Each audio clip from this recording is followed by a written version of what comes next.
দর্শক, এই পর্যায়ে আমাদের অন্য স্টুডিও থেকে যুক্ত হবেন আমাদের সহকর্মী প্লাবন, জানাবেন দৈনিক পত্রপত্রিকার প্রধান প্রধান শিরোনামগুলো। প্লাবন। তো আমরা আসলে বরাবরের মতো গুড মর্নিং বাংলাদেশে পত্রিকার খবর জানাই দর্শকদের। পত্রিকার পাতায় আসলে কি ধরনের সংবাদ গুরুত্ব পেয়েছে, আজকে আমরা যে সব বিষয় নিয়ে আলোচনা করছিলাম সেই বিষয়গুলো মূলত গুরুত্ব পেয়েছে। তবে বরাবরই যেটি বলার চেষ্টা করি, শুক্রবার দিন বিশেষ করে ছুটির দিনের পত্রিকার পাতাগুলো একটু ভিন্ন হয়। বিভিন্ন পত্রিকা তাদের মতো করে পত্রিকার পেজ মেকআপ করে, বিভিন্ন গুরুত্বপূর্ণ খবর, বিশেষ রিপোর্ট থাকে আসলে পত্রিকার প্রধান পাতা সহ বিভিন্ন জায়গায়। আমরা একটু সমকাল দিয়ে শুরু করতে চাই। সমকালের প্রধান শিরোনাম আপনারা দেখতে পাচ্ছেন। গুরুত্বপূর্ণ খবর, 2 বছরে 5 শতাধিক শিল্প কারখানা বন্ধ হয়েছে। রপ্তানি আয়ের সঙ্গে নতুন আদেশ কমছে। কাজ হারিয়েছেন 1.5 লাখ পোশাক শ্রমিক। কাজ হারানোর ঝুঁকিতে রয়েছেন অনেকে। বন্ধের প্রধান কারণ গ্যাস বিদ্যুতের অভাব বলছেন অনেকে। উৎপাদন সক্ষমতা কমে আসছে গ্যাস বিদ্যুৎ সংকটের কারণে। শিল্প কারখানা বন্ধের অভিঘাত পড়তে পারে অর্থনীতিতে। অধ্যাপক মোস্তাফিজুর রহমান সিপিডির সম্মানিত ফেলো বলছেন, গ্যাস বিদ্যুৎ পাওয়া না গেলে ঋণ সহায়তা দিয়ে শিল্পকে বাঁচিয়ে রাখা যাবে না বলছেন মাহমুদ হাসান খান বাবু, সভাপতি বিজিএমইএ। এটি বড় সংকটের খবর সমকালের, কারণ আপনারা জানেন যে শিল্প কারখানা, পোশাক কারখানা এগুলো আসলে বাংলাদেশের ইকোনমির লাইফলাইন। সেই জায়গায় বড় আঘাত। 2 বছরে 5 শতাধিক শিল্প কারখানা বন্ধ। 3 বাহিনীর সাবেক 150 কর্মকর্তাকে পদোন্নতি প্রতিরক্ষা মন্ত্রণালয়ের প্রজ্ঞাপন জারি করা হয়েছে, সেটি বড় খবর হিসেবে এসেছে সমকালে। ইরানের সঙ্গে চুক্তিতে আগ্রহী উপসাগরীয় দেশগুলো, আভিজাত্যের সামনে অদম্য আশাবাদ। এটি একটি বিশ্বকাপের খবর। মেসির একটি ছবি দেখতে পাচ্ছেন। পেনাল্টি নিয়ে বিতর্ক, সেনেগালের কান্না, কারণ কেপ ভার্দের সঙ্গে সামনে খেলা আছে আর্জেন্টিনার। সেটি নিয়ে নিশ্চয়ই যারা ফুটবল ভক্ত বাংলাদেশে, আর্জেন্টাইন সমর্থক, ব্রাজিল সমর্থক, তাদের মধ্যে একরকম আলোচনা চলছে বিষয়টি নিয়ে। বিদেশি হস্তক্ষেপের বিরোধিতা করতে ঢাকার পাশে বেইজিং। আপনারা জানেন যে প্রধানমন্ত্রী তারেক রহমান ভারত সফর, সবার আগে চীন সফর করে এসেছেন এবং সেই সফর নিয়ে চীনের রাষ্ট্রদূত কিন্তু গতকাল সংবাদ সম্মেলন করেছে। সেখানে তিনি বলেছেন যে বিদেশি হস্তক্ষেপের বিরোধিতা করতে ঢাকার পাশে বেইজিং। বিদেশি হস্তক্ষেপ বরাবরই বাংলাদেশ বা ঢাকা বিরোধিতা করে, সেটির পাশে বেইজিং, তিনি তেমনটাই বলেছেন। বাংলাদেশ মিয়ানমার মূল বিষয়গুলো একটু জানাতে চাই দর্শক। যেটি বলেছে চীনের রাষ্ট্রদূত, বাংলাদেশ মিয়ানমার চীন করিডোর নিয়ে খোলা মনে আছি। ঢাকার অনুরোধে তিস্তায় যুক্ত হচ্ছে চীন, অন্য কিছু বিবেচনায় নেই। যেটি বলা হয়েছে যে ঢাকার চীনা সঙ্গে যে সমঝোতা হয়েছে, সেখানে একটি গুরুত্বপূর্ণ অংশ ছিল তিস্তা মহাপরিকল্পনা বাস্তবায়ন। সেখানে বা ঢাকার অনুরোধে, বাংলাদেশের অনুরোধে চীনার বিশেষজ্ঞরা কাজ করবেন, তেমনটাই জানিয়েছেন চীনা রাষ্ট্রদূত। ঢাকার কূটনৈতিক ও প্রতিরক্ষা কৌশলকে আরও বিন্যস্ত করার কথাও তিনি বলেছেন। এগুলোই মোটামুটি প্রধান খবর। আমরা একটু প্রথম আলোতে যেতে চাই দর্শক। প্রথম আলোর প্রধান শিরোনাম আমরা দেখতে পাচ্ছি, ডিজিটাল লেনদেনে নতুন ধাপ শুরু। যেমনটা বলছিলাম যে শুক্রবার কিন্তু পত্রিকার খুব ভালো ভালো বিশেষ রিপোর্ট থাকে, সেটির একটি ডিজিটাল লেনদেনে নতুন ধাপ শুরু করলো সরকার। এখানে বলা হচ্ছে গ্রাহকরা এক কোড দিয়েই ব্যাংক ও এমএফএস থেকে লেনদেন করতে পারছেন। জুলাই থেকে, অর্থাৎ এই মাস থেকে ভিন্ন ভিন্ন কিউআর কোডের বদলে সর্বজনীন বাংলা কিউআর কোড চালু। প্রতি মাসে কিউআর কোডে 6,000 কোটি টাকার লেনদেন এবং সেখানে বিকাশের কিউআর কোড প্রায় 9 লাখ, নগদের 4.5 লাখ, ডাচ বাংলা ব্যাংকের 2,70,000, রকেট সহ 2,70,000 কিউআর কোড। ভবিষ্যতে ইন্টারনেট ছাড়া কিউআর কোডে লেনদেন চালুর পরিকল্পনা। এটি একটি নতুন যুগের সূচনা, কারণ এখন আপনারা নিশ্চয়ই জানেন যে বিভিন্ন জায়গায় কিউআর কোডে কিন্তু লেনদেন হয়, কিন্তু সেটি সার্বজনীন না। আপনি বিকাশে লেনদেন করতে গেলে বিকাশের কিউআর কোড লাগে, নগদের কিউআর কোড, ডাচ বাংলা বিভিন্ন ব্যাংকের লেনদেনেও রকেট সহ সেখানে ডাচ বাংলা ব্যাংকের কিউআর কোড দেখতে পাচ্ছেন। এখানে বলা হচ্ছে 2,70,000 প্রতি মাসে কিউআর কোডে 6,000 কোটি টাকার লেনদেন এবং ভবিষ্যতে, এখন ইন্টারনেট ছাড়া কিন্তু কিউআর কোডে লেনদেন আসলে করা যায় না, আপনারা জানেন। সেই জায়গাটায় আপনারা দেখতে পাচ্ছেন যে সরকারের যে পরিকল্পনা, সেই জায়গায় বলা হচ্ছে যে ভবিষ্যতে ইন্টারনেট ছাড়া কিউআর কোডে লেনদেন চালু করতে চায় সরকার।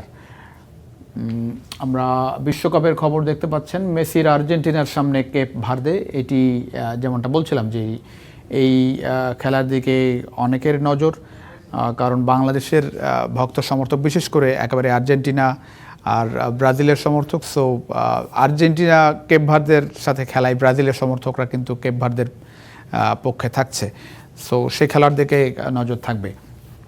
শেষ হলো স্পেন, আমরা দেখছিলাম যে এটি মধ্যরাতের খেলা, এটিও একেবারে শেষ খবর হিসেবে ধরিয়েছে প্রথম আলো, এবং সেখানে আমরা দেখতে পাচ্ছি যে একটু জানিয়ে রেখে দর্শক, কিছুক্ষণ আগে খেলা শেষ হচ্ছে পর্তুগাল এবং পর্তুগালের খেলা, সেখানে পর্তুগাল ক্রোয়েশিয়াকে 2-1 গোলে কিন্তু হারিয়েছে। সেই খবর আসার সুযোগ নেই, এগুলো একেবারেই ভোর রাতের দিকে প্রিন্টিংটা হয়। এইচএসসিতে অনুপস্থিত পরীক্ষার্থীরাও এবার বেশি। আমরা যেটি নিয়ে আলোচনা করছিলাম যে এইচএসসি ও সমমানের পরীক্ষার প্রথম দিনে 24,784 পরীক্ষার্থী অনুপস্থিত ছিলেন। এটি উদ্বেগের বিষয় এবং এটি নিয়ে সরকার কাজ করছে বলে জানিয়েছেন শিক্ষামন্ত্রী। ট্রাইব্যুনালের 6 রায় জুলাই গণঅভ্যুত্থান, মানবতা বিরোধী অপরাধ, হাসিনা সমৃদ্ধ দণ্ডপ্রাপ্ত 15 আসামের মধ্যে 11 জনই পলাতক, এই যে একটি শিরোনাম করেছে। আমরা একটু নিচের দিকে যাই। যুক্তরাষ্ট্র ইরান বৈঠকে হরমুজ ও জব্দ অর্থ নিয়ে আলোচনা। 2 সপ্তাহ আগে সমঝোতা থাকলেও স্বাক্ষরের পর কাতারের রাজধানী দোহায় গত মঙ্গল ও বুধবার কারিগরি পর্যায়ে পরোক্ষ বৈঠক করেছেন যুক্তরাষ্ট্র ইরানের কর্মকর্তারা। কাতার ও পাকিস্তানের সমঝোতার আয়োজিত এই বৈঠকে দীর্ঘমেয়াদী সমঝোতার পথে উল্লেখযোগ্য অগ্রগতি না হলেও হরমুজ প্রণালীর জাহাজ চলাচল, ইরানের অর্থ জব্দ এবং বিরোধ নিষ্পত্তির জন্য যোগাযোগ ব্যবস্থা গড়ে তোলার বিষয়ে অগ্রগতি হয়েছে। দুটি গুরুত্বপূর্ণ বিষয়। ইরান বৈঠক, যেটি কাতারের রাজধানী দোহায় হচ্ছে, পরোক্ষ আলোচনা হচ্ছে সেখানে, এবং সেখানে হরমুজে জাহাজ চলাচল যাতে স্বাভাবিক থাকে, পাশাপাশি অর্থ জব্দ নিয়ে আলোচনা, সেই জায়গা নিয়ে তারা আলোচনায় গুরুত্বপূর্ণ অগ্রগতি হয়েছে। আমরা একটু ডেইলি স্টারে যাব দর্শক। প্রথম একটু আমার দেশ পত্রিকা। আমার দেশে গুরুত্বপূর্ণ খবর, ঢাবিতে ঢাকা বিশ্ববিদ্যালয়ের ছদ্মবেশে সক্রিয় নিষিদ্ধ ছাত্রলীগ। প্রকাশ্য ও গোপন 2 ভাগে চলছে কার্যক্রম। বিভিন্ন সময় ঝটিকা মিছিল, পোস্টারিং চলছে ছাত্রলীগের পক্ষ থেকে, নিষিদ্ধ ছাত্রলীগের পক্ষ থেকে। পাশাপাশি নেক্সট জেন বাংলাদেশ নামে প্ল্যাটফর্ম তৈরির চেষ্টা ছাত্রলীগ যারা নেতাকর্মী রয়েছেন তাদের পক্ষ থেকে করা হচ্ছে। পদত্যাগের অজুহাতে হলে থাকছেন বহু নেতাকর্মী। ক্যাম্পাসে সংগঠিত হচ্ছে সূর্য সেন হল থেকে। এটির দিকে নিশ্চয়ই আইনশৃঙ্খলা বাহিনীর নজর আছে, ঢাকা বিশ্ববিদ্যালয়ের প্রশাসনের নজর আছে। গুরুত্বপূর্ণ খবর, জুলাই বিপ্লব নিয়ে নীলুফার এর বক্তব্যে উল্লাস আওয়ামী শিবিরের, এটি একটি গুরুত্বপূর্ণ শিরোনাম। ব্যাংক থেকে লক্ষ্যমাত্রার চেয়ে 33,000 কোটি টাকা বেশি ঋণ সরকারের। বরাবরই আসলে বাংলাদেশের যে বাজেট, সেই বাজেটে আমরা দেখি যে ঋণ নির্ভর বাজেট হয়, এবারও তার ব্যতিক্রম হয়নি বলছেন অর্থনীতিবিদ। এবং দেখতে পাচ্ছেন আপনারা যে এখানে একটি বড় শিরোনাম, ব্যাংক থেকে লক্ষ্যমাত্রার যে ঋণ, তো বরাবরই সরকার ব্যাংক থেকে নেয়। এবার যেটি বলা হচ্ছে 33,000 কোটি টাকা বেশি ঋণ নিয়েছে সরকার লক্ষ্যমাত্রার চেয়ে। এটি একটি আসলে উদ্বেগের বিষয়। বন্ধের সংখ্যায় লাখো মানুষের ভরসার স্বাস্থ্য বাতায়ন। 22 মাস ধরে বেতন নেই চিকিৎসা কর্মচারীদের, প্রয়োজনীয় স্বাস্থ্য পরামর্শ থেকে বঞ্চিত হচ্ছে প্রত্যন্ত প্রান্তিক জনগোষ্ঠী। সংবাদ সম্মেলন রাষ্ট্রদূত বলছিলেন, চীনা রাষ্ট্রদূত যেমনটা বলছিলাম, বাংলাদেশে কোনো বিদেশি হস্তক্ষেপ মেনে নেবে না চীন। সীমান্তে বিজিবির অপ্রতুল সরবরাহ, ওপারের প্রযুক্তি নির্ভর বিএসএফ। এটি একটি গুরুত্বপূর্ণ খবর। আমরা আসলে সীমান্ত নিয়ে বাংলাদেশ সামনের দিনে হয়তো বা আরও চ্যালেঞ্জের মুখে পড়বে, আরও গুরুত্ব দিতে হবে সরকারকে, বাংলাদেশকে। কারণ আপনারা জানেন যে মিয়ানমার সীমান্তের বাস্তবতাও খুব বেশি সুখকর নয়, কারণ ওপারে আসলে সংঘাত চলে রাখাইন রাজ্যে বিশেষ করে। এদিকে ভারতের পক্ষ থেকেও আমরা দেখছি যে পুশিন চেষ্টাটা খুব সাম্প্রতিক সময়ে চলছে।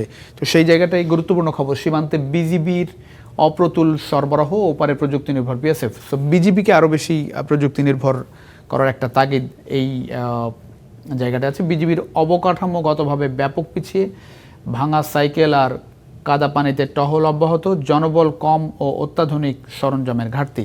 সো বিজিবিকে আরও বেশি অবকাঠামোগতভাবে বিজিবিকে আরও বেশি সক্ষম করে তোলার চেষ্টা করা উচিত সরকারের, সেই তাগিদ দেওয়া হচ্ছে রিপোর্টের মাধ্যমে। আমরা দর্শক একটু ডেইলি স্টার দিয়ে শেষ করব। ডেইলি